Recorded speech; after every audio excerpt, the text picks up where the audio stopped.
ನಮ್ಮ ಶಿವಾನಂದಪ್ಪಾಜಿ 100 ಸಲ ಉಮೇಶ್ ಅವ್ರು ಬಂದಿಲ್ಲ, ಉಮೇಶ್ ಅವ್ರು ಬಂದಿಲ್ಲ, ಉಮೇಶ್ ಅವ್ರು ಎಲ್ಲೋದ್ರು, ಅಲ್ಲಿ ನಿಂತ್ಕೊಂಡಿದ್ರು. ಬನ್ನಿ ಸರ್. ಅಲ್ಲ ನಿಮ್ ಪಕ್ಕದಲ್ಲಿ ಯಾರು ಕಾಂಪಿಟೇಷನ್ ಮಾಡ್ತಾರೆ? ಅಲ್ಲ ನಮ್ಮ ಅಣ್ಣ ಅವರು. ಈ ತಂಡದ ಬಗ್ಗೆ ಏನ್ ಹೇಳ್ತೀರಾ ಸರ್? ಎಲ್ಲ ಅಂಕುಶ್ ಹೇಳಿ. ಪತ್ರಕರ್ತ ಮಿತ್ರರಿಗೆ ನಮಸ್ಕರಿಸ್ತಾ, ನನಗೆ ಇದು ಹೊಸ ತಂಡ ಅಲ್ಲ, ತಂಡನೂ ಹೊಸದಲ್ಲ. ಇಲ್ಲಿರುವ ನಿರ್ಮಾಪಕರು ನಮ್ಮ ಕಿಲಾಡಿ ತಾತ ಅಂತ ಡೈರೆಕ್ಟರ್ ಹೇಳಿದ್ರಲ್ಲ, ಅವರು ನನ್ನ ರಿಲೇಷನ್ನು ಕೂಡ. ಸೊ ಹೀಗಾಗಿ ಇವ್ರು ಯಾರೂ ಹೊಸಬ್ರಲ್ಲ, ಸಿನಿಮಾ ಟೈಟ್ಲು ಮಾತ್ರ ಹೊಸದು.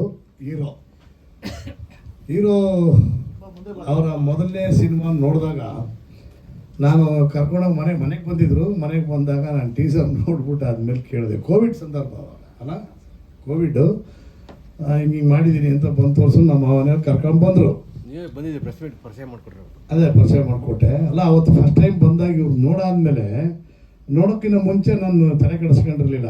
ಯಾವಾಗ ಆ ಟೀಸರ್ನ ಲ್ಯಾಪ್ಟಾಪಲ್ಲಿ ನೋಡಾದ್ಮೇಲೆ ಸಪ್ರೇಟಾಗಿ 5 ನಿಮಿಷ ನೋಡ್ಬಿಟ್ಟು ಬಾಗುರು ಇಲ್ಲಿ ಅಂತ ಹೇಳ್ಬಿಟ್ಟು ಎಲ್ಲವನ್ನು ಚೆಕ್ ಮಾಡಿದೆ. ಮೂಳೆಗಳು ಕರೆಕ್ಟಾಗಿ ಇದಾವ ಅಥವಾ ಏನೋ ಸ್ಪ್ರಿಂಗ್ ಹಿಂಗೆ ಹಾಕಿಸ್ಕೊಂಬಂತವನ ಅಣ್ಣ ಅಂತೇಳಿ.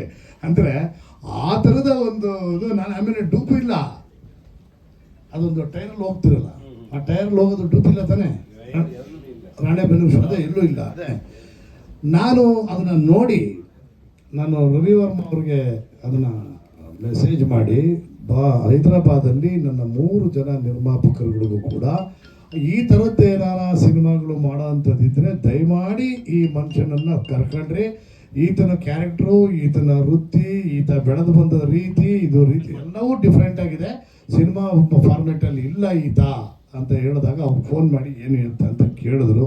ಪ್ರಾಯಶಃ ಅದನ್ನು ತಿರುಗಿ ರಿಪೀಟ್ ಮಾಡೋದು ಅಷ್ಟು ಸಮಂಜಸ ಅಲ್ಲ ಅಂತ ನಾನು ಅಂದ್ಕೊಂಡಿದ್ದೀನಿ.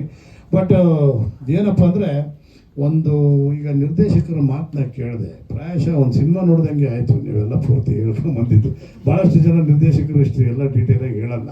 ನೀವು ವಿತ್ ಇನ್ಸಿಡೆಂಟ್ಗಳು ಹೇಳ್ಬಿಟ್ರಿ. ಇರಲಿ ಅಂದರೆ ಒಂದು 20 ರೂಪಾಯಿಗೆ ಕೆಲಸ ಮಾಡ್ಕೊಂಡು ಚಾಮುಂಡಿ ಸ್ಟುಡಿಯೋನಲ್ಲಿ ಅಲ್ಲಿಂದ ನಮ್ಮ ರಂಗಣ್ಣ ಯೂನಿಟ್ನು ಅವನ ಹತ್ರ ಹೋಗಿ ಅಲ್ಲಿಂದ ಕೆಲಸ ಮಾಡಿಕೊಂಡು ಇವತ್ತು ಒಂದು ನಿರ್ದೇಶಕರಾಗಿ ತಾವು ನಿಂತಿದ್ದೀರಿ. ನಿಮ್ಮ ಸ್ನೇಹಿತರು ಕೂಡ ಜೊತೆಯಲ್ಲಿದ್ದು 15 ವರ್ಷದಿಂದ ಮಾಡ್ಕೊಂಡು, ನಿಮ್ಮಿಬ್ಬರು ನೋಡಿದ್ರೆ ಡೈರೆಕ್ಟ್ರು, ಮ್ಯೂಸಿಕ್ ಡೈರೆಕ್ಟ್ರು ಅಂತ ದೇವರೊಳಗೂ ಅನ್ಸಲ್ಲ.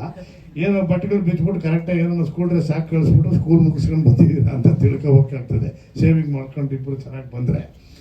ಇನ್ನು ಪ್ರೊಡ್ಯೂಸರು ಅವರು ನಮ್ಮ ರಾಣೆಬೆನ್ನೂರು ಅವರೇ. ಅವರು ಕಬ್ಬಣದಷ್ಟೇ ಗಟ್ಟಿ. ಅವ್ರು ಮಾಡೋದು ಕಬ್ಬಣದ ವ್ಯಾಪಾರ. ಅವರು ಯಾವುದನ್ನೇ ಆಗಲಿ ಅಷ್ಟು ಸಲೀಸಾಗಿ ಒಪ್ಕೊಳ್ಳಲ್ಲ. ಯಾವುದಾದ್ರೂ ಅಂಕಿ ಅಂಶ ಹಿಂದೆ ಮುಂದೆ ಇದೇನು ಅದೇನು, ಅದು ಮಾಡಿದ್ರೆ ಏನಾಗುತ್ತೆ, ಇದು ಮಾಡಿದ್ರೆ ಏನಾಗುತ್ತೆ ಅಂತ ಎಲ್ಲ ತಿಳ್ಕೊಂಡೇನೆ ಹ್ಯಾಂಡ್ಲ್ ಮಾಡ್ತಾರೆ. ನಮ್ಮ ಕಿಲಾಡಿ ತಾತ ಅದನ್ನೆಲ್ಲ ನೀಟಾಗಿ ಹ್ಯಾಂಡ್ಲ್ ಮಾಡ್ಕೊಂಡು ಬರ್ತಾರೆ. ಈತ ಇವರು ಡೈರೆಕ್ಟ್ರದ್ದು ಇದಾಯಿತು. ನಮ್ಮ ಹೀರೋ ಇವ್ರ ಬಗ್ಗೆ ನಾನು ಕೆಲವೊಂದು ವಿಚಾರಗಳು ಆಲ್ರೆಡಿ ಹೇಳಿದ್ದೀವಿ.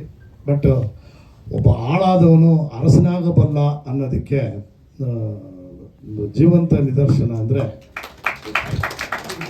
ನನಗೆ ಇವರು ಮೊದಲನೇ ಇದರಲ್ಲಿ ಯಾವುದೋ ಆಡಿಯೋ ರಿಲೀಸ್ ಟೈಮಲ್ಲಿ ಯಾರನ್ನು ಕರೆಸ್ತಾ ಇದ್ದೀರಪ್ಪ ಆಡಿಯೋಗೆ ರಿಲೀಸ್ಗೆ ಅಂತ ಕೇಳಿದೆ. ಆತನ ನಿಯತ್ತು ಹೆಂಗಿತ್ತು ಅಂದರೆ ಅದಕ್ಕೆ ಭಾಳ ಖುಷಿ ಆಯಿತು ನನಗೆ. ಅಣ್ಣ, ನನಗೆ ತಿನ್ನೋಕೆ ಅನ್ನ ಇದ್ದರ ಟೈಮಲ್ಲಿ ನನಗೆ ಫಸ್ಟು ನಿರ್ಮಾಪಕರು ಚಾನ್ಸ್ ಕೊಟ್ಟರು. ನಾನು ಎಲ್ಲೋ ಗುಡಿನಲ್ಲಿ ಮಲಗಿ, ಅಲ್ಲೆಲ್ಲೋ ದಾಬಾನಲ್ಲಿ ಕ್ಲೀನ್ ಮಾಡಿ, ಅಲ್ಲೆಲ್ಲೋ ತಿಂದು, ಅಲ್ಲೆಲ್ಲೋ ಬದುಕೋ ಸಂದರ್ಭದಲ್ಲಿ ನನಗೊಂದು ಆಟೋನ ನನ್ನ ಕೈಯಲ್ಲಿ ಕೊಟ್ಬಿಟ್ಟು, ಆಟೋನಲ್ಲಿ ಡೈಲಿ ಓಡಾಡ್ಕೊಂಡು ಅದು ಮಾಡ್ಕೊಂಡು ನನಗೆ ಇಷ್ಟಿಷ್ಟು ಅಂತ ಕೊಡು, ಸಾಧ್ಯವಾದರೆ ಕೊಡು, ಇಲ್ಲದೆ ಹೋದ್ರೆ ನೀನು ಆಟೋ ಓಡಿಸ್ಕೊಂಡು ಆರಾಮಾಗಿರು ಅಂತ ಹೇಳಿದ್ರಲ್ಲ, ಅವ್ರನ್ನ ಕರೆಸಿದ್ದೀನಿ ಆಡಿಯೋ ರಿಲೀಸ್ ಮಾಡೋದಕ್ಕೆ ಅಂದ್ರಲ್ಲ. ಆವಾಗ ನಾನೊಂದು ಸಪೋರ್ಟ್ ಇವರು ನಿನ್ನಂತ ಆ ಥರ ನಿಯತ್ತು ಬೇಕಮ್ಮ. ಆ ಥರದ ನಿಯತ್ತು ಇದ್ದು ನಿನ್ನನ್ನು ಯಾರು ಬೆಳೆಸಿದ್ರು, ಈಗ ಓಪನಿಂಗಲ್ಲಿ ಬೆಳೆಸಿದವರು ಕೂಡ ಇದೇ ನಿರ್ಮಾಪಕರೇ ಅಲ್ವಾ. ಡೈರೆಕ್ಟರ್ ಚೇಂಜ್ ಆಗಿರ್ಬೋದು ಅಷ್ಟೇ. ಬಟ್ ಏನಪ್ಪ ಅಂದರೆ, ನೀವು ಅವತ್ತು ಆಟೋಗೆ ಅವಕಾಶ ಮಾಡಿಕೊಟ್ಟವ್ರನ್ನೇ ಬಿಟ್ಟಿಲ್ಲ ಅಂದರೆ ನಿಮ್ಮ ಮೇಲೆ ಕೋಟಿಗಟ್ಟಲೆ ನಂಬಿ ಹಾಕಿದವ್ರನ್ನಂತರೂ ನೀವು ಮರೆಯಲ್ಲ ಅನ್ನೋದಂತೂ 100ಕ್ಕೆ 100 ಭಾಗ ನನಗೆ ಗ್ಯಾರಂಟಿ ಇದೆ. ಯಾರಿಗಿದೆ ಎಲ್ಲೋ ಗೊತ್ತಿಲ್ಲ. ಇನ್ನು ನಮ್ಮ ಅರವಿಂದ್ ಅವರು ನನ್ನ ಕಣ್ಣಲ್ಲಿ ಒಂಥರ ಅನಂತನಾಗ್ ಅವರಿದ್ದಾಗೆ ಸೈಲೆಂಟ್ ಹ್ಯಾಂಡ್ ಬಿರದರ್. ಭಾಳ ದೂರದಲ್ಲಿ ಕೂತಿದ್ದೀರಿ, ಆದರೂ ಹಾಕಿದೆ ಜೂಮು. ನಾಗೇಂದ್ರ ಅರಸ್ ಸರ್ ದಯವಿಟ್ಟು ವೇದಿಕೆ ನಾಗೇಂದ್ರ ಅರಸ್ ಅಂದರೆ ಎಲ್ಲರೂ ಅಂದ್ರೆ ಎಲ್ಲ ನುರಿತರು, ಆಮೇಲೆ ಎಲ್ಲ ಬುದ್ಧಿಜೀವಿಗಳು, ಆಮೇಲೆ ಎಲ್ಲದಕ್ಕಿಂತ ಮುಖ್ಯವಾಗಿ ಆಳ ಉದ್ದ ಅಗಲವನ್ನ ತಿಳ್ಕೊಂಡು 20 ರೂಪಾಯಿ ತಗೊಂಡು ಇವತ್ತಿನ ದಿವಸ ಕೋಟಿ ಗಟ್ಟಲೆ ಶಶಿಧರ್ ಹಡಪ ಸರ್ ಬಟ್ ಅವರು ದೊಡ್ಡ ಇವರು ಅಲ್ವಾ, ಅಂಥವ್ರ ಕೈಯಲ್ಲಿ ಅದನ್ನು ಪಳಗಿ ರಂಗಣ್ಣನ ಹತ್ರ ಇದನ್ನ ಮಾಡ್ಕೊಂಡು ಯೂನಿಟಲ್ಲಿದ್ದು ಅಸಿಸ್ಟೆಂಟ್ ಕ್ಯಾಮ್ರಾಮನ್ ಆಗಿ ಬಂದಿದ್ದೀರಿ ಅಂದರೆ ಅದಕ್ಕೆ ಅಂದರೆ ಎಲ್ಲವನ್ನು ಸ್ಕ್ರ್ಯಾಚಿಂದ ತಿಳ್ಕೊಂಡು ಬಂದಿದ್ದೀರಿ ಅಂತ. ಸುಮ್ಮನೆ ಬಂದೆ ಯಾರ್ದೋ ಇನ್ಫ್ಲೂಯೆನ್ಸರ್ ಒಂದು ಕ್ಲಾಪ್ ಹೊಡೆದೆ ಕಟ್ ಮಾಡಿದ್ರೆ ಡೈರೆಕ್ಟರ್ಗಳಾಗ್ಬಿಟ್ಟಿರ್ತಾರೆ.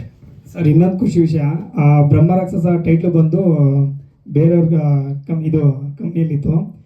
ಆ್ಯಕ್ಚುಲಿ ಸರ್ವೇ ನನಗೆ ಬ್ರಹ್ಮರಾಕ್ಷಸ ಟೈಟ್ಲು ಕೊಟ್ಟಿದ್ದು, ಬಟ್ ಇವತ್ತುವರೆಗೂ ಗೊತ್ತಿಲ್ಲ. ದೇವ್ರೆ ನಿಮಗೆ ತುಂಬ ಖುಷಿ ಆಗ್ತಿದೆ, ಥ್ಯಾಂಕ್ ಯು. ಅವರಿಗೆ ಗೊತ್ತಿಲ್ಲ ಈ ಮ್ಯಾಟ್ರು. ಪುಷ್ಕರ್ ಮಲ್ಲಿಕಾರ್ಜುನ್ ಸರ್ ಅವರು ಅನೌನ್ಸ್ ಮಾಡ್ಕೊಂಡಿದ್ರು ಬ್ರಹ್ಮರಾಕ್ಷಸ ಟೈಟ್ಲು. ನಾನು ಸರ್ ನಿಮ್ಮ ಹತ್ರ ರಿಕ್ವೆಸ್ಟ್ ಮಾಡ್ಕೊತಾ ಇದ್ದೀನಿ, ಈ ಟೈಟ್ಲು ನನಗೆ ಸಿನಿಮಾಗೆ ತುಂಬ ಮಾಡಿಸೋ ಟೈಟ್ಲು, ಬಟ್ ಈ ಟೈಟ್ಲು ನನಗೆ ಬೇಕೇ ಬೇಕು ಅಂತ ಹಠ ಮಾಡಿದೆ. ಅವತ್ತು ರಾತ್ರಿ ಇದು ಸಂಜೆ ಆಗಿತ್ತು, ಕೂರಿಸ್ಕೊಂಡು ಪುಷ್ಕರ್ ಮಲ್ಲಿಕಾರ್ಜುನ್ ಸರ್ ಅವ್ರಿಗೆ ಫೋನ್ ಮಾಡಿ ನಾನು ಡಿಸೈನ್ ಮಾಡಿಸಿರೋಂಥ ಪೋಸ್ಟು ಕಳಿಸಿ ಇಮಿಡಿಯೇಟ್ಲಿ ಒಂದು ರಿಕ್ವೆಸ್ಟ್ ಮಾಡಿಕೊಂಡು ಬಿಟ್ಕೊಡ್ಬೇಕು ಈ ಟೈಟ್ಲ್ ಹುಡುಗಂಗೆ ಅಂತ. ಅವರು ಒಂದೇ ಮಾತಲ್ಲಿ ನೆಕ್ಸ್ಟ್ ಡೇನೇ ಯೂನಿವರ್ಸಿಟಿ ಕೊಟ್ಟರು ಪಾಪ ಕರ್ದಿ. ತುಂಬ ಥ್ಯಾಂಕ್ಸ್ ಅಣ್ಣ. ಆಮೇಲೆ ಪುಷ್ಕರ್ ಮಲ್ಲಿಕಾರ್ಜುನ್ ಸರ್ಗೂ ತುಂಬ ಥ್ಯಾಂಕ್ಸ್ ಹೇಳೋಕ್ಕೆ ಇಷ್ಟಪಡ್ತೀನಿ. ಇಲ್ಲಿ ಅಪ್ಪಾಜಿದೊಂದು ಬಿಟ್ಬಿಟ್ಟಿದ್ದೆ, ಮಾತಾಡ್ಬಿಡ್ತೀನಿ, ಬೇಜಾರು ಮಾಡ್ಕೊಬಿಡಿ. ಅಪ್ಪಂದವ್ರೆ ಅಂತ ತಿಳ್ಕೊಂಡು ಪಿ ಆರ್ ಅಪ್ಪಾಜಿ ಬಗ್ಗೆ ಮಾತಾಡಿದ್ರು. ಪಿ ಆರ್ ಅಪ್ಪಾಜಿ ಅವ್ರ ಆರ್ಟಿಸ್ಟ್ ಅಪ್ಪಾಜಿನಾ? ಅವರು ಇದ್ದಾರಾ? Very good very good very good. ಅದೇ ಈಗ ನನಗೆ ನಿಮ್ಗೆ ಟೈಟ್ಲ್ ಕೊಡಿಸಿರೋದು ದೇವರನ್ನೇ ಮರೆತು ಹೋಗಿತ್ತು. ಪುಷ್ಕರ್ ಮಲ್ಲಿಕಾರ್ಜುನ್ ಅವ್ರಿಗೆ ಒಂದೇ ಒಂದು ಫೋನು, ಸರ್ ಏನೋ ಪಾಪ ಆಸೆ ಪಟ್ಕೊಂಡು ಬಂದಿದ್ದಾರೆ ಸರ್, ಅದೇನೋ ಮಾಡ್ತಾರಂತೆ ಅಂದ ತಕ್ಷಣ ಪಡ್ಕರ್ ತಲೆ ಕೆಡಿಸ್ಕೊಬಿಡಿ ಅಂತೇಳಿ ಮಾರನೇ ದಿವಸ ಬೆಳಗ್ಗೆ ಯೂನಿವರ್ಸಿಟಿ ಕಳಿಸ್ಕೊಟ್ರು. ನಾನು ಇವಾಗ ನೀವು ಜ್ಞಾಪಿಸಿದ್ದಕ್ಕೆ ದೇವ್ರನ್ನ ಜ್ಞಾಪಕೊಂಬಂತಿದ್ದೆ, ನನಗೆ ಜ್ಞಾಪಕನೇ ಇರಲಿಲ್ಲ. ಎನಿವೆ ಒಂದು ಕಷ್ಟಪಟ್ಟು ಅಂದರೆ ಇಷ್ಟನೂ ಪಟ್ಟಿದ್ದೀರಿ, ಕಷ್ಟನೂ ಪಟ್ಟಿದ್ದೀರಿ, ಆಮೇಲೆ ಎಲ್ಲದಕ್ಕಿಂತ ಮುಖ್ಯವಾಗಿ ರಿಸ್ಕ್ ತಗೊಂಡಿದ್ದೀರಿ. ಯಾಕಂದರೆ ಅದೊಂದು ಅದೇ ಅವ್ನು ಯಾವಾಗ ಮಾಡಿದ್ರು ಅದೇ ಅವ್ನು ಡೂಬ್ಗೆ ಹಾಕಲ್ವಲ್ಲ, ಬೀಳ್ತಾರೆ ಹೇಳ್ತಾರೆ ಏನೋ ಒಂದು ಆಗಿ, ಬಟ್ ಅಷ್ಟೆಲ್ಲ ಆದ್ರೂ ಇನ್ನೂ ಲಕ ಅನ್ಕೊಂಡು ರೀತಿಯಲ್ಲ ಗುರು. ಅದಕ್ಕೆ ನಿಮ್ಗೆ ಒಂದು ಆ್ಯಕ್ಸಪ್ಪು.